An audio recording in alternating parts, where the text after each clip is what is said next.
بسم الله الرحمن الرحيم. نحمده ونصلي ونسلم على رسوله الكريم أما بعد فأعوذ بالله من الشيطان الرجيم. بسم الله الرحمن الرحيم. ربنا أفرغ علينا صبرا وتوفنا مسلمين.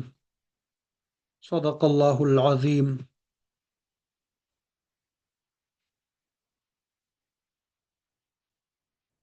الحمدللہ آج ہمارا یہ پرانی دعاؤں کا 8واں درس ہے اور 10ویں دعا ہے جس کا ترجمہ اور تفسیر ہم آپ کے سامنے بیان کر رہے ہیں۔ اللہ تعالیٰ سے دعا ہے کہ ہمیں خیر و عافیت کے ساتھ یہ کورس مکمل کرنے کی توفیق نصیب فرما دیں۔ اور یہ دعا جو ہے سورہ اعراف آیت نمبر 126 میں مذکور ہے، لکھی ہوئی ہے۔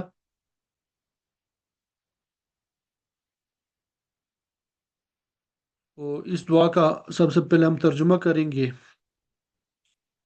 اور پھر اس کے بعد اس کی تفسیر پھر آپ کے سامنے بیان کریں گے۔ ربنا، اے ہمارے پروردگار، افرغ، تو ڈال دیجئے، انڈیل دیجئے، علینا، ہم پر، صبر و توفنا، اور تو فوت کر ہمیں، مسلمین، اس حال میں کہ ہم سب فرما بردار ہو۔ یعنی یہ ہمارے پروردگار ہم پر صبر انڈیل دیجئے اور ہمیں مسلمان ہونے کی حالت میں موت دیجئے، یعنی ایسی حالت میں ہمیں موت دیں کہ ہم آپ کے تابع دار ہوں۔ اس سے پہلے ہم نے ایک دعا پڑھی تھی سورہ بقرہ آیت نمبر 250 میں، جالوت اور طالوت کے قصے میں، ربنا افرغ علینا صبرا وثبت اقدامنا وانصرنا علی القوم الکافرین۔ اس دعا کے شروع میں جو جملہ ہے، اس دعا کے شروع میں بھی وہی جملہ ہے، ربنا افرغ علینا صبرا، وہاں پہ بھی تھا، یہاں پر بھی ہے۔ انڈیلنا کا لفظ جو ہے وہاں پر بھی تھا اور یہاں پر بھی ہے۔ وہ میں نے اس ٹائم بتایا تھا جیسے کوئی بچہ ہوتا ہے، دوا پینے سے بھاگ رہا ہو تو اس کو دوا پلانا مشکل ہو رہا ہو، اس صورت میں زبردستی اس کے منہ میں دوا کو انڈیل دیا جاتا ہے۔ تو ان دونوں دعاؤں میں یہی لفظ استعمال کیا گیا ہے۔ انڈیلنے کا دوسرا پہلو یہ بھی ہے کہ اگر کوئی چیز تھوڑی تھوڑی کر کے ڈالی جاتی ہے تو جس برتن سے ڈالی جاتی ہے اس میں تھوڑی سی بچ بھی جاتی ہے، لیکن اگر پورا انڈیلا جاتا ہے تو پھر اس برتن میں کچھ باقی نہیں رہتا۔ تو اسی طرح اس دعا میں جب یہ کہا جائے کہ صبر ہم پر انڈیل دیجئے، اس کے معنی یہ بھی ہے کہ مکمل صبر عطا فرما دیجئے، مکمل صبر عطا فرما دیجئے۔ مسلم کا معنی ہوتا ہے تابع دار۔ اب سوال یہ ہے کہ یہ دعا کس نے مانگی تھی؟ ساتھ میں تو یہ بھی بتا رہا ہوں نا کہ یہ دعا مانگی کس نے اور کس مقصد کے لیے مانگی۔ یہ دعا کس نے مانگی تھی؟ قرآن مجید میں جو دعائیں آئی ہے ان میں سے بعض دعائیں تو وہ ہے جس کو قرآن مجید خود بتاتا ہے کہ یہ دعا کرو، اور بعض جگہ پر قرآن مجید دوسروں کی ہوئی دعا کو نقل کرتا ہے کہ یہ دعا ہے جو فلاں شخص نے فلاں وقت مانگی تھی۔ پیچھے جو ہم نے دعا پڑھی تھی، ربنا افرغ علینا صبرا وثبت اقدامنا وانصرنا علی القوم الکافرین، اس دعا کے بارے میں نے عرض کیا تھا کہ یہ وہ دعا ہے جو طالوت اور اس کے لشکر نے اس وقت مانگی تھی جب وہ عمالقہ سے مقابلہ کرنے جا رہے تھے۔ جب انہوں نے ابتدا میں عمالقہ کو دیکھا کہ وہ اونچے قد و قامت کے لوگ ہیں تو ان کو دیکھ کر پہلے یہ کہا، لا طاقت لنا اليوم بجالوت وجنودہ، کہ جالوت اور اس کے لشکر سے مقابلہ کرنا یہ ہمارے بس کی بات نہیں ہے۔ لیکن اس لشکر میں کچھ لوگوں نے کہا، اس لشکر میں کیا؟ کچھ لوگوں نے کہا ربنا افرغ علینا صبرا وثبت اقدامنا وانصرنا علی القوم الکافرین، کہ ہمارے اوپر صبر ڈیل دیجیے، ہمیں ثابت قدمی عطا فرما اور کافر قوم کے مقابلے میں ہمیں فتح نصیب فرما۔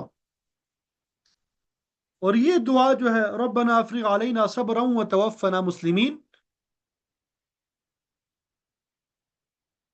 ان جادوگروں نے مانگی تھی جن کا حضرت موسیٰ علیہ السلام سے مقابلہ ہوا تھا۔ جب حضرت موسیٰ علیہ السلام نے اللہ تعالیٰ کا دیا ہوا وہ معجزہ جو آپ کو نبوت کے وقت ہی دے دیا گیا تھا، اور یہ کہا گیا تھا کہ یہ نشانی لے کر فرعون کے پاس جاؤ، وہ معجزہ یہ تھا کہ اپنا عصا زمین پر پھینکو گے تو وہ عصا اژدہا بن کے چلتا ہوا نظر آئے گا۔ اب موسیٰ علیہ السلام نے فرعون کے دربار میں یہ معجزہ دکھایا، اور فرعون خدائی کا دعوے دار تھا کہ میں خدا ہوں، انا ربکم الاعلیٰ کہتا تھا، اور کہا کرتا تھا الیس لی ملک مصر وہذہ الانہار تجری من تحتی افلا تبصرون، کیا تم یہ نہیں دیکھتے کہ مصر کی ساری سلطنت میرے پاس ہے اور یہ دریا میرے نیچے سے بہہ رہے ہیں؟ ارے تمہیں نظر نہیں آتا؟ اتنی بدیہی بات ہے کہ میں ان سب کا مالک ہوں۔ تو بہرحال حضرت موسیٰ علیہ السلام فرعون کے دربار میں پہنچے، اس سے نرمی سے بات کی، اس لیے کہ اللہ تعالیٰ نے پہلے ہی آپ سے کہہ دیا تھا کہ فَقُولَا لَهُ قَوْلًا لَيِّنًا، کہ اس سے نرمی سے بات کرنا۔ چنانچہ آپ نے اس سے نرمی سے بات کی، اللہ تعالیٰ کی طرف متوجہ کیا۔ پہلے تو اس نے یہ تسلیم ہی نہیں کیا کہ میرے علاوہ بھی کوئی خدا ہو سکتا ہے۔ موسیٰ علیہ السلام نے فرمایا کہ اگر میں تمہیں اللہ تعالیٰ کی طرف سے کوئی نشانی دکھا دوں؟ اس نے کہا ہاں دکھاؤ۔ حضرت موسیٰ علیہ السلام نے اپنا عصا زمین پہ پھینکا، وہ سام بن کے فرعون کی طرف بڑھنے لگا۔ تو اس میں بہت سی اسرائیلی روایات ہے کہ اس وقت کیا ہوا۔ ایک روایت میں ہے کہ وہ فرعون باغ کھڑا ہوا، فرعون نے کہا اچھا یہ تو تم اپنا جادو دکھا رہے ہو۔ اب ایک طرف تو یہ دیکھیے کہ فرعون جو اتنی بڑی سلطنت کا مالک ہے، اس فرعون کے پاس جاتے ہیں اور جا کر صرف اتنی بات کہتے ہیں کہ تم اللہ کو مان لو، بنی اسرائیل کو میرے ساتھ بھیج دو۔ لیکن فرعون کو اس بات کا خوف ہوا کہ اگر یہ معجزہ دوسروں تک پہنچ گیا تو وہ بھی میرے دین سے مرتد ہو جائیں گے۔ چنانچہ فرعون نے کہا کہ میں جادوگروں کو جمع کرتا ہوں، ان کے ساتھ تمہارا مقابلہ ہوگا۔ یہ سب کچھ اللہ تعالیٰ کی طرف سے معاملہ ہو رہا تھا، ورنہ فرعون اگر چاہتا تو حضرت موسیٰ علیہ السلام کو اہمیت ہی نہ دیتا، ویسے ہی اپنے دربار سے نکال دیتا کہ چلو بھاگو یہاں سے۔ لیکن اللہ تعالیٰ نے حضرت موسیٰ علیہ السلام کا کچھ ایسا رعب طاری کر دیا کہ اس نے سوچا کہ اس کا مقابلہ کرنا ضروری ہے، اس کو ہرانا ضروری ہے۔ اگر میں نے اس کو نہ ہرایا تو میرا یہ تخت جا رہا ہے، میری یہ بادشاہت ختم ہو رہی ہے۔ لہذا فرعون نے سارے ملک میں اعلان کرا دیا، سارے ملک سے بڑے بڑے جادوگر جمع ہو گئے۔ جب جمع ہو گئے تو وہ فرعون سے پوچھ رہے ہیں اَإِنَّ لَنَا لَأَجْرًا إِن كُنَّا نَحْنُ الْغَالِبِينَ، یہ جادوگر کیا پوچھ رہے ہیں؟ ہم آ تو گئے ہیں، اپنے جادو کا مظاہرہ کریں گے، اگر موسیٰ پر ہم غالب آ گئے تو ہمیں کوئی اجرت بھی ملے گی؟ تو ان جادوگروں کا دھیان اجرت کی طرف ہے۔ فرعون جواب میں کہتا ہے نعم وَإِنَّكُمْ إِذًا لَمِنَ الْمُقَرَّبِينَ، تم تو صرف اجرت کی بات کر رہے ہو، وہ تو ہے ہی، بلکہ تمہیں میرا قرب بھی حاصل ہوگا، میں تمہیں اپنا مقرب بنا لوں گا۔ جب مقابلہ شروع ہوا تو ان جادوگروں نے اپنا عظیم جادو دکھایا، جس کے نتیجے میں لوگوں پہ خوف طاری ہو گیا۔ قرآن مجید نے فرمایا وَاسْتَرْهَبُوهُمْ وَجَاءُوا بِسِحْرٍ عَظِيمٍ، موسیٰ علیہ السلام کے دل میں بھی کچھ خوف سا آنے لگا کہ یہ اتنا بڑا مجمع ہے، اتنے سارے جادوگر ہیں، میرے پاس تو جادو بھی نہیں ہے اور مجھے تو جادو کا توڑ کرنا بھی نہیں آتا۔ تو اس وقت اللہ تعالیٰ نے موسیٰ علیہ السلام سے فرمایا لا تخف، آپ ڈرو نہیں، انک انت الاعلی، آپ ہی سر بلند ہوں گے۔ فَأَلْقِ مَا فِي يَمِينِكَ تَلْقَفْ مَا صَنَعُوا، اور تمہارے داہنے ہاتھ میں جو ہے تم اسی کو ڈال دو، وہ ان کی کاریگری کو نگل لے گا۔ چنانچہ موسیٰ علیہ السلام نے اپنا عصا ڈال دیا، اور جیسے ہی اس کو ڈالا تو وہ اژدہا بن گیا، اور ان جادوگروں نے جو سانپ اور اژدہے بنائے تھے ایک ایک کر کے نگلنا شروع کر دیا، یہاں تک کہ سب کو نگل گیا۔ فغلبوا هنالك وانقلبوا صاغرین، یہ مکمل تفصیل موجود ہے یہ سورہ آراف میں، سورہ شعراء میں بھی ہے، ٹھیک ہے۔ جب جادوگروں نے یہ دیکھا کہ سارا میدان خالی ہو گیا، اسی اژدہے نے ہمارے بنائے ہوئے سانپ اور اژدہے کھا لیے، اب میدان میں موسیٰ علیہ السلام کا اژدہا موجود ہے، باقی سب ختم ہو چکے ہیں۔ وانقلبوا صاغرین، تو وہ سجدے میں گر گئے۔ جب ایک طرف تو ان جادوگروں کو کھلی شکست ہو گئی اور وہ ذلیل ہو کے پیچھے ہٹ گئے، لیکن اس کو اس بات کا یقین ہو گیا کہ موسیٰ علیہ السلام جو کچھ لائے ہیں اس کا جادو سے کوئی تعلق نہیں ہے۔ وہ لوگ جادو کے فن کو بہت اچھی طرح جانتے تھے کہ جادو کیا ہوتا ہے، ان کو یقین آ گیا کہ یہ جادو نہیں ہو سکتا، یہ کوئی اور چیز ہے، یہ اللہ کے صحیح بندے ہیں، اللہ کا صحیح پیغام لے کے آئے ہیں، پیغمبر ہے۔ چنانچہ اس معجزے کا یہ اثر ہوا، فَأُلْقِيَ السَّحَرَةُ ساجدین، کہ وہ تمام جادوگر سجدے میں گرا دیے گئے، وہ تمام جادوگر سجدے میں گرا دیے گئے، یعنی ان کے پاس اس کے علاوہ کوئی چارہ نہ رہا سوائے اس کے کہ وہ سجدے میں گر جائیں۔ جو نظارہ انہوں نے دیکھا، اس کے دیکھنے کے بعد ان کے دل میں اتنا گہرا ایمان پیدا ہوا کہ اس کے سوا اور کچھ ان کو سمجھ ہی نہیں آیا کہ وہ سجدے میں گر جائے۔ قالوا آمنا برب العالمین، رب موسیٰ و ہارون، کہنے لگے کہ ہم رب العالمین پر ایمان لائے۔ رب العالمین کا لفظ سن کے فرعون یہ سمجھا کہ یہ لوگ مجھے رب العالمین کہہ رہے ہیں، اور رب العالمین پر ایمان لانے کا مطلب یہ ہے کہ مجھ پہ ایمان لے آئے۔ اگلے جملے میں جادوگروں نے وضاحت کر دی، رب موسیٰ و ہارون، ہم تو موسیٰ اور ہارون کے پروردگار پہ ایمان لے آئے، تم پر ایمان نہیں لائے۔ اب اس کی آنکھیں پٹھی کی پٹھی رہ گئی کہ جن جادوگروں کو میں نے مقابلہ کرنے کے لیے بلایا تھا وہ تو خود بھٹک گئے۔ چنانچہ فرعون نے جادوگروں سے کہا، ان هذا لمکر مکرتموہ فی المدینۃ لتخرجوا منها اہلها فسوف تعلمون، یہ تم سب کی ملی بھگت ہے، تم نے یہ سب تماشا بنایا ہے، اور اس کے نتیجے میں تم موسیٰ کے ساتھ بنی اسرائیل کو لے جانا چاہتے ہو، میری سلطنت تباہ کرنا چاہتے ہو، لہذا تم نے مجھے شکست دینے کے لیے یہ ڈرامہ رچایا ہے، تو اب میں تمہیں سزا دوں گا۔ لَأُقَطِّعَنَّ أَيْدِيَكُمْ وَأَرْجُلَكُمْ مِنْ خِلَافٍ ثُمَّ لَأُصَلِّبَنَّكُمْ أَجْمَعِينَ، پہلا کام تو یہ کروں گا کہ تمہارے ہاتھ پاؤں مخالف سمتوں سے کاٹوں گا، یعنی دایاں ہاتھ بایاں پاؤں یا بایاں ہاتھ دایاں پاؤں، اور پھر میں تم سب کو سولی پہ چڑھاؤں گا۔ سورہ فجر میں فرعون کے بارے میں کہا گیا ہے، وَفِرْعَوْنَ ذِي الْأَوْتَادِ الَّذِينَ طَغَوْا فِي الْبِلَادِ، کہ فرعون لوگوں کو سولی پہ اس طرح لٹکاتا تھا کہ ان کے ہاتھوں پہ میخیں جو ہے وہ گاڑتا تھا، اور کئی دن آدمی اسی طرح رہتا، پھر بعد میں یا تو اس کے پیٹ میں شورا جو ہے وہ گھونپ دیا جاتا یا اور طریقے سے اس کو ختم کر دیا جاتا۔ تو اسی طرح فرعون نے جو سزاؤں کے مختلف طریقے مقرر کیے ہوئے تھے، جادوگروں کو ان کی دھمکی دی۔ فرعون نے جو الفاظ کہے ان میں زور کے ساتھ دھمکی دی اور کہا، لَأُقَطِّعَنَّ أَيْدِيَكُمْ، اس میں لام تاکید بھی ہے، نون تاکید یعنی نون ثقیلہ بھی ہے۔ اب فرعون جو اتنا طاقتور ہے، بادشاہ تھا، جس کو چاہتا ہے قتل کرا دیتا ہے، جس کو چاہتا ہے پھانسی پہ چڑھا دیتا ہے، سولی چڑھا دیتا ہے، ہاتھ پاؤں کٹوا دیتا ہے، وہ فرعون ان کو دھمکی دے رہا ہے کہ میں تمہارے ساتھ یہ سلوک کروں گا۔ اب دیکھیے کہ وہ جادوگر جب آئے تھے تو اس وقت فرعون سے پوچھ رہے تھے کہ کیا اگر ہم غالب آ گئے تو ہمیں اجرت ملے گی، یعنی اگر اجرت ملے گی تو کام کریں گے، اور پیسوں کی خاطر یہ کام کرنے کے لیے آئے تھے۔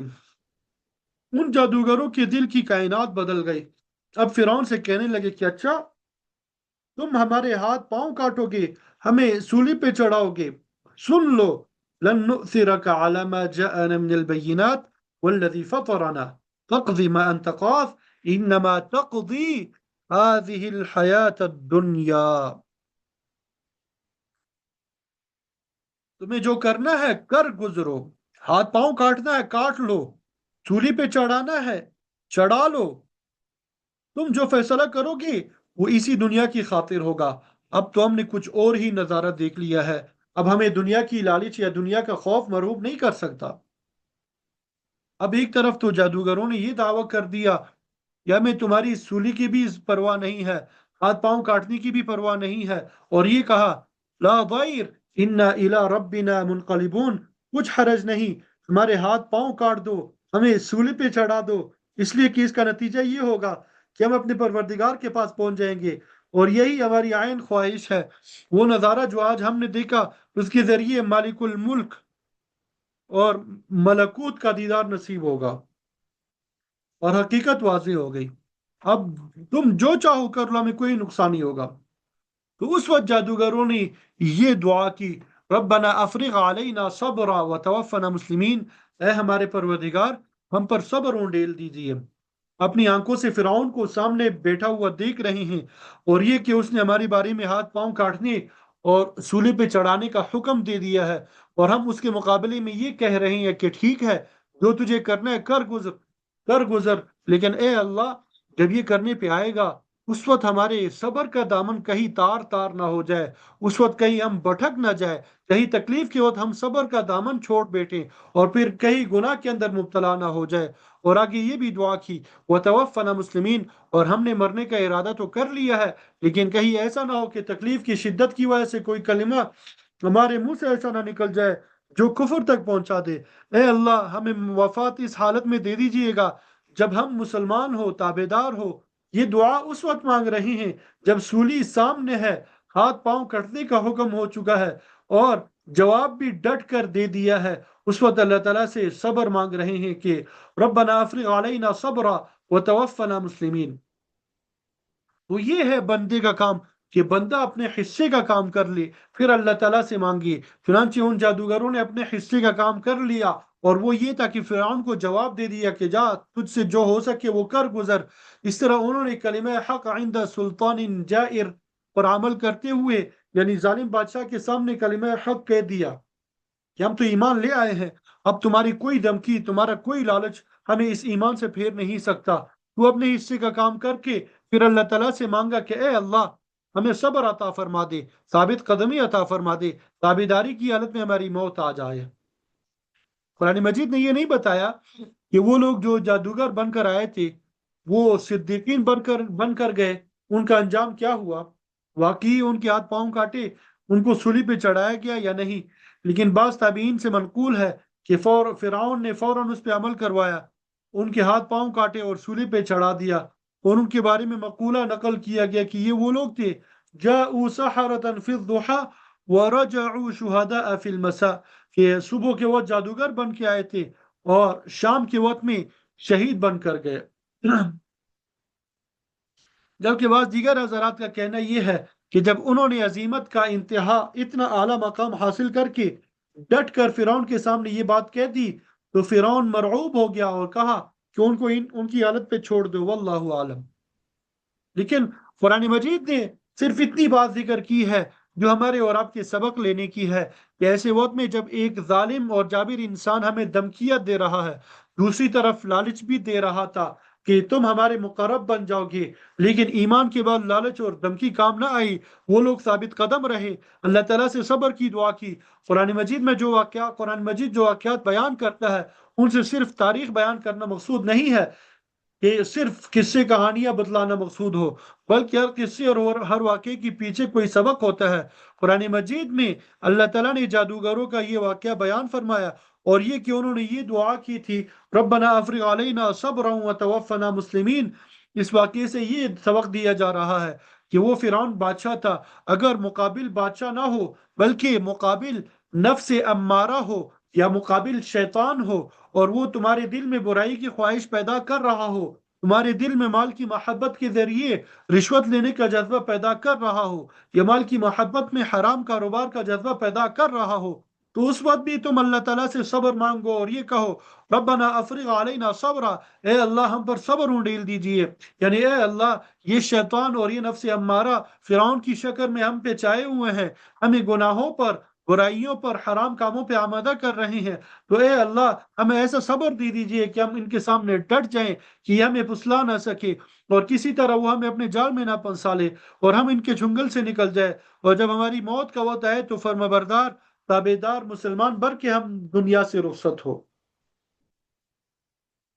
اب یہ بات کہ ہم کس حالت میں مرے، آج جب کہ ہم زندہ ہے، ہماری صحت بھی ٹھیک ہے، الحمدللہ تمام نعمتیں بھی میسر ہے، اس حالت میں اپنی موت کا تصور ہی نہیں آتا کہ ہمیں کسی دن مرنا بھی ہے، اپنے ہاتھوں سے اپنے پیاروں کے جنازوں کو کندھا دیتے ہیں، اپنے ہاتھوں سے ان کو قبر میں اتارتے ہیں، ہاتھوں سے مٹی جاڑ کر اس طرح واپس آ جاتے ہیں جیسے یہ معاملہ جانے کا صرف اس کے ساتھ ہی ہوا ہو، اللہ تعالیٰ اس کی مغفرت کرے۔ ارے یہ بھی سوچا کہ تمہارا بھی یہی انجام ہونے والا ہے، یہ اس میں کوئی شک ہے؟ یہ سب تمہارے عزیز اقارب، تمہارے رشتے دار، تمہارے احباب تمہیں گڑھے میں ڈال کر واپس آ جائیں گے۔ کسی نے خوب کہا ہے، شکریہ اے قبر تک پہنچانے والوں، شکریہ، اب اکیلے ہی چلے جائیں گے اس منزل سے ہم، کوئی تمہارا ساتھ دینے والا نہیں ہوگا، نہ کوئی خاتم ہوگا، نہ کوئی چپراسی ہوگا، نہ کوئی اہلکار ہوگا، بس تم ہوگے اور تمہاری قبر ہوگی، قبر کے مناظر ہوں گے، اور تمہیں تنہا بذات خود ان 3 سوالات کا جواب دینا ہوگا جو تم سے وہاں کیے جائیں گے۔ میدان حشر میں 5 سوالات ہوں گے، چنانچہ حدیث شریف میں آتا ہے کہ لا تزول قدما ابن آدم یوم القیامت عند ربه حتى يسأل عن 5، کہ قیامت کے دن ابن آدم کے قدم اپنے رب کے پاس سے نہیں ہلیں گے جب تک کہ 5 چیزوں کے بارے میں اس سے سوال نہ کر لیا جائے۔ عن عمره فيما افنا، کہ بتاؤ ہم نے تمہیں اتنی عمر دی تھی، تم نے وہ عمر کس چیز میں فنا کی؟ وعن شبابه فيما ابلا، ہم نے تمہیں جوانی دی تھی، اس کو کس چیز میں پرانا کیا؟ اور یہ مال تم نے کہاں سے کمایا تھا، اور یہ مال کہاں پر خرچ کیا تھا؟ ایک ایک پیسے کا حساب دو کہ حلال سے کمایا تھا یا حرام سے کمایا تھا۔ جب یہ سوالات ہوں گے اس وقت تم اکیلے ہوگے، تمہارا کوئی معاون نہیں ہوگا، تمہارا کوئی عزیز قریب دوست احباب اولاد کوئی نہیں ہوگا۔ لہذا یہ فکر رہنی چاہیے کہ ہمیں بھی مرنا ہے، جب ہم مریں گے تو تابع دار ہو کے مریں گے، اور جب اللہ تعالیٰ کے سامنے جائیں وہاں یہ سوالات ہوں تو یہ جواب دے سکیں کہ اے اللہ آپ نے اپنے فضل و کرم سے حلال طریقے سے جو عطا کیا تھا الحمدللہ وہ ہم نے حاصل کیا، جس طرح آپ نے حکم دیا تھا اس طرح خرچ کیا، آپ نے ہمیں جو اتنی لمبی زندگی تھی، زندگی میں آپ نے ہم پہ جو فرائض عائد کیے تھے الحمدللہ ان فرائض کو انجام دینے کی توفیق ہو گئی۔ تو بہرحال وہ امتحان جس کا پرچہ آؤٹ ہو چکا ہے، اس امتحان کے لیے تم نے کیا تیاری کی؟ انسان کو چاہیے کہ روزانہ اپنا یہ جائزہ لے، اگر مسلمان ہے تو جائزہ لینے کے نتیجے میں دل اس طرف جائے گا کہ اے اللہ مجھے گناہوں سے بچا لے، مجھے ایسے اعمال کرنے کی توفیق عطا فرما جو آپ کو راضی کرنے والے ہوں۔ تو اس وقت اللہ تعالیٰ سے آدمی یہ دعا کرے کہ ربنا افرغ علینا صبرا وتوفنا مسلمین، اے اللہ ہمیں نفس اور شیطان کے حملوں کے مقابلے میں صبر عطا فرما، موت اس حالت میں آئے کہ ہم آپ کے تابع دار ہو۔ اس لیے تابع دار ہونے کی صورت میں قبر کے مراحل، میدان حشر کے مراحل سب آپ کے فضل و کرام سے آسان ہو جائیں گے، لیکن یہ چھوٹی سی دعا ہے، اس میں سب کچھ آ گیا۔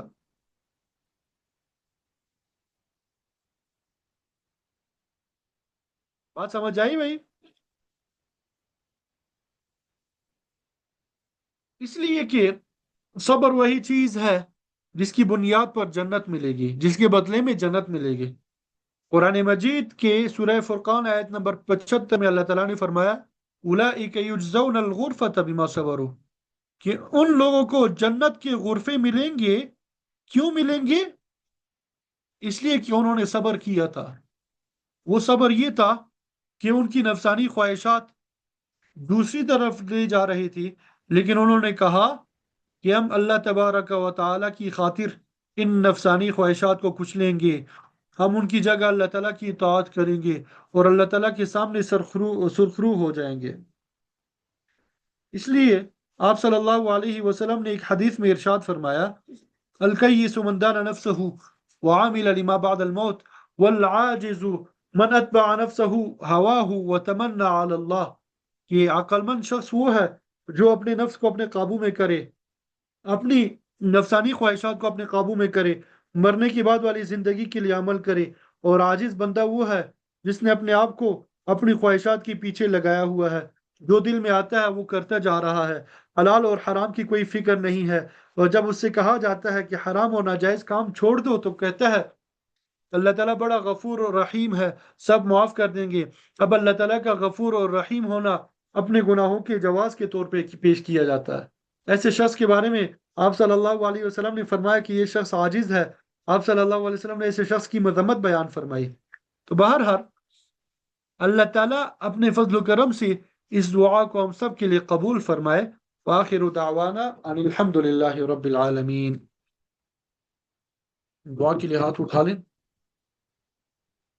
الحمد لله رب العالمين والصلاة والسلام على رسوله الكريم ربنا آتنا في الدنيا حسنة وفي الآخرة حسنة وقنا عذاب النار وقنا عذاب الحشر وقنا عذاب الميزان ربنا ظلمنا أنفسنا وإن لم تغفر لنا وترحمنا لنكونن من الخاسرين رب ارحمهما كما ربياني صغيرا رب ارحمهما كما ربياني صغيرا اللهم اكفنا بحلالك عن حرامك وأغننا بفضلك عمن سواك اللهم اشف مرضانا ومرضى المسلمين اللهم اشف مرضانا ومرضى المسلمين ربنا هب لنا من أزواجنا وذرياتنا قرة أعين واجعلنا للمتقين إماما واجعلنا للمتقين إماما ربنا أفرغ علينا صبرا وثبت أقدامنا وانصرنا على القوم الكافرين ربنا أفرغ علينا صبرا وتوفنا مسلمين وتوفنا مع الأبرار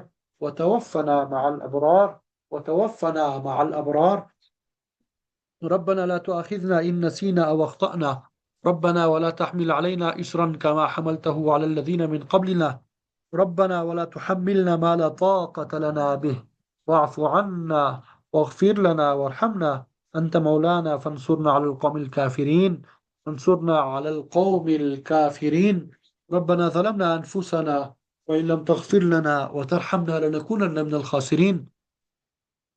یا اللہ ہم سب کی یہاں بیٹھنے کو قبول و منظور فرما۔ یا اللہ ہمارے تمام گناہوں کو معاف فرما، صغیرہ کبیرہ ہر قسم کے گناہوں کو معاف فرما۔ یا اللہ ہمیں نیک اعمال کی توفیق عطا فرما، برے اعمال سے ہم سب کی حفاظت فرما۔ یا اللہ ہمارے تمام سیئات کو حسنات سے تبدیل فرما کہ اپنی بارگاہ میں قبول فرما۔ یا اللہ ہمیں جنت نصیب فرما، جنت کی طرف لے جانے والے اعمال ہمارے لیے آسان بنا۔ یا اللہ جہنم سے ہماری حفاظت فرما، جہنم کی طرف لے جانے والے اعمال سے ہماری حفاظت فرما۔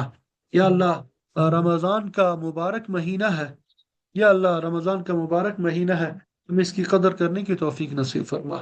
جو تھوڑے بہت ہم نے عبادات کیے ہیں، روزہ رکھا ہے، تراویح پڑھی ہے، قرآن مجید کی تلاوت کی ہے، دعائیں کی ہیں، یا اللہ ان سب کو اپنی بارگاہ میں قبول و منظور فرما۔ یا اللہ اپنی بارگاہ میں قبول و منظور فرما۔ یا اللہ ہم تو صحیح طریقے سے ادا نہ کر سکے، حق ہم نے ادا نہیں کیا، پھر بھی اپنی بارگاہ میں قبول و منظور فرما۔ یا اللہ رمضان کی جو ایام باقی ہے، یا اللہ ہمیں اس کی قدر کرنے کی توفیق نصیب فرما، زیادہ سے زیادہ عبادات کرنے کی توفیق نصیب فرما۔ یا اللہ مقبول عبادات کرنے کی توفیق نصیب فرما۔ یا اللہ ہمیں رمضان کے انوارات اور برکات نصیب فرما، قرآن مجید کے انوارات اور برکات نصیب فرما۔ یا اللہ رمضان کے مبارک مہینے کی برکت سے یا اللہ امت مسلمہ میں اتفاق اور اتحاد نصیب فرما۔ یا اللہ مسلمانوں کے آپس کی لڑائیوں کو ختم فرما، یا اللہ آپس کے جھگڑوں کو ختم فرما۔ یا اللہ امت مسلمہ کو اتفاق اور اتحاد نصیب فرما۔ یا اللہ امت مسلمہ کو اتفاق اور اتحاد نصیب فرما۔ یا اللہ آپس میں مسلمان لڑ رہے ہیں، ایک دوسرے کا گردن اتار رہے ہیں، یا اللہ ایک دوسرے کو گردن پہ مار رہے ہیں، یا اللہ سب کی حفاظت فرما۔ یا اللہ سب کو سمجھ بوجھ نصیب فرما۔ یا اللہ دونوں طرف جو بھی شریر کڑیاں ہیں، یا اللہ ان کو ہدایت نصیب فرما۔ یا اللہ ان کو ہدایت نصیب فرما۔ اگر ان کے لیے ہدایت نہیں ہے، یا اللہ تو ان کو نیست و نابود فرما۔ یا اللہ جو افراد مسلمانوں کو لڑا رہے ہیں، سازش کر رہے ہیں، یا اللہ ان کو ختم فرما۔ یا اللہ ان کو ختم فرما۔ یا اللہ مسلمانوں کی آپس کی لڑائی اور جھگڑے کو ختم فرما۔ یا اللہ مسلمانوں کو اتفاق اور اتحاد نصیب فرما۔ یا اللہ اتفاق اور اتحاد نصیب فرما۔ یا اللہ یہود و نصارہ کے خلاف یا اللہ مسلمانوں کو یا اللہ فتح نصیب فرما، مسلمانوں کو متحد ہونے کی توفیق نصیب فرما۔ یا اللہ ہمارے غزہ میں ہمارے مسلمان بھائیوں اور بہنوں کی حفاظت فرما۔ یا اللہ جہاں جہاں مسلمانوں پہ ظلم ہو رہا ہے یا اللہ سب کی حفاظت فرما۔ یا اللہ سب کی حفاظت فرما۔ یا اللہ سب کی حفاظت فرما۔ یا اللہ امت پہ بہت برا وقت آیا ہے، یا اللہ سب کی حفاظت فرما۔ یا اللہ سب کو ہدایت نصیب فرما۔ یا اللہ امت مسلمہ کو یا اللہ خواب غفلت سے بیدار ہونے کی توفیق نصیب فرما، ہوش کے ناخن لینے کی توفیق نصیب فرما۔ یا اللہ سب کو ہدایت نصیب فرما۔ یا اللہ اگر ان کے حق میں ہدایت نہیں ہے یا اللہ تو ان کو ختم فرما، اور امت مسلمہ کی ان سے حفاظت فرما۔ یا اللہ امت مسلمہ کی ان سے حفاظت فرما۔ یا اللہ امت مسلمہ کی ان سے حفاظت فرما۔ یا اللہ ہمیں بار بار حرمین شریفین کی مقبول حاضری نصیب فرما۔ یا اللہ بار بار نصیب فرما۔ یا اللہ بار بار نصیب فرما۔ یا اللہ جن افراد کا انتقال ہو چکا ہے یا اللہ سب کی مغفرت فرما، سب کو جنت الفردوس میں اعلیٰ مقام نصیب فرما۔ یا اللہ ہمیں مرنے سے پہلے مرنے کی تیاری کی توفیق نصیب فرما۔ یا اللہ ہمیں ایسی موت نصیب فرما، ایسی حالت میں موت نصیب فرما کہ ہمارے اوپر کسی کا کوئی حق نہ ہو، نہ حقوق العباد میں سے اور نہ حقوق اللہ میں سے۔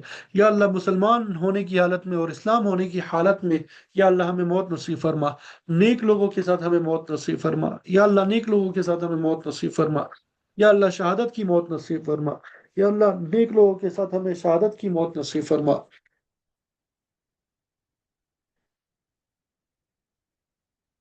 یا اللہ جو بیمار ہے تمام بیماروں کو شفا کاملہ عاجلہ مستمرہ نصیب فرما۔ یا اللہ تمام بیماروں کو شفا کاملہ عاجلہ مستمرہ نصیب فرما۔ یا اللہ ہر قسم کی روحانی اور جسمانی بیماریوں سے ہم سب کی حفاظت فرما۔ یا اللہ ہم سب کی حفاظت فرما۔ یا اللہ جن گھروں میں جوان بچے اور بچیاں ہیں ان کے لیے نیک خاندان کی اعلیٰ اور صالح رشتے نصیب فرما۔ یا اللہ ان کو کے مستقبل کو روشن بنا۔ یا اللہ جو بھی اولاد ہے انہوں نے ایک صالح اولاد عطا فرما، اور جو صاحب اولاد ہے یا اللہ ان کی اولاد کو نیک بنا، فرما بردار بنا، ماں باپ کی آنکھوں کی ٹھنڈک کا ذریعہ بنا۔ یا اللہ ہر قسم کے شرور اور فتن سے ہم سب کی حفاظت فرما۔ یا اللہ ہم سب کی حفاظت فرما۔ یا اللہ ہمیں قرآن حدیث فقہ اور ان سے متعلقہ علوم اور فنون میں مہارت اور رسوخ نصیب فرما۔ یا اللہ ہمیں اور ہمارے بچوں کو قیامت تک آنے والی نسلوں میں یا اللہ ہمیں قرآن حدیث فقہ اور ان سے متعلقہ علوم اور فنون کی ہمیں ایسی خدمت نصیب فرما کہ جو امت کے لیے قیامت تک آنے والی امت کے لیے مفید ہو اور امت کی ضروریات پوری کر سکے، ہم سب کے لیے صدقہ جاریہ بن سکے۔ یا اللہ ہمیں ایسا دینی ادارہ اور ایسا دینی مرکز قائم کرنے کی توفیق نصیب فرما جو عالم اسلام کے لیے مرکز رشد اور ہدایت بن سکے، عالم اسلام کے مسلمانوں کے اتفاق اور اتحاد کا ذریعہ بن سکے۔ یا اللہ قیامت تک اس کے فیوز اور برکات قائم دائم رہے اور ہم سب کے لیے صدقہ جاریہ بن سکے۔ یا اللہ وافر مقدار میں ہم سب کو عزت اور احترام کے ساتھ رزق حلال نصیب فرما۔ یا اللہ حرام کے ذرے ذرے سے ہم سب کی اور ہمارے بچوں کی، ہماری نسلوں نسلوں کی حفاظت فرما۔ یا اللہ جن کے پاس اپنا گھر اور اپنی سواری نہیں ہے یا اللہ ہر ایک کو اپنا بہترین گھر وسیع اور عریض تمام اسباب کے ساتھ یا اللہ نصیب فرما، عافیت والا سکون والا گھر نصیب فرما، بہترین سواری تمام اسباب کے ساتھ عافیت والی سکون والی نصیب فرما۔ یا اللہ ہمیں ہماری زندگیوں میں، ہمارے علم میں، عمل میں، رزق میں، اولاد میں، اوقات میں یا اللہ اعمال میں برکت نصیب فرما۔ یا اللہ اعمال میں برکت نصیب فرما۔ یا اللہ ہمیں علم نافع نصیب فرما، عمل مقبول نصیب فرما، رزق واسع نصیب فرما۔ یا اللہ رزق واسع نصیب فرما۔ یا اللہ جو جو دعائیں ہم نے مانگی ہیں ان کو اپنی بارگاہ میں قبول و منظور فرما۔ یا اللہ جن احباب نے، جن نیک افراد نے جہاں جہاں جو بھی دعا مانگی اگر ہمارے حق میں بہتر ہے یا اللہ تو ہمارے حق میں بھی قبول و منظور فرما۔ یا اللہ ہمارے پیارے نبی صلی اللہ علیہ وسلم نے اپنے لیے اور اپنی امت کے لیے جو خیر مانگا ہے وہ سب ہمیں نصیب فرما۔ یا اللہ لغو و لہویات سے ہماری حفاظت فرما۔ یا اللہ وقت کو ضائع کرنے سے ہماری حفاظت فرما۔ یا اللہ وقت کو ضائع کرنے سے ہماری حفاظت فرما۔ یا اللہ مفید کاموں میں ہمیں مصروف فرما، لا یعنی کاموں سے ہماری حفاظت فرما۔ یا اللہ لا یعنی اور فضول کاموں سے ہماری حفاظت فرما۔ یا اللہ جس طرح تو نے ہمیں یہاں جمع فرمایا ہے یا اللہ جنت الفردوس میں بھی جمع فرما دیجیے۔ یا اللہ جنت الفردوس میں بھی جمع فرما دیجیے۔ ربنا تقبل منا انك انت السميع العليم وتب علينا انك انت التواب الرحيم۔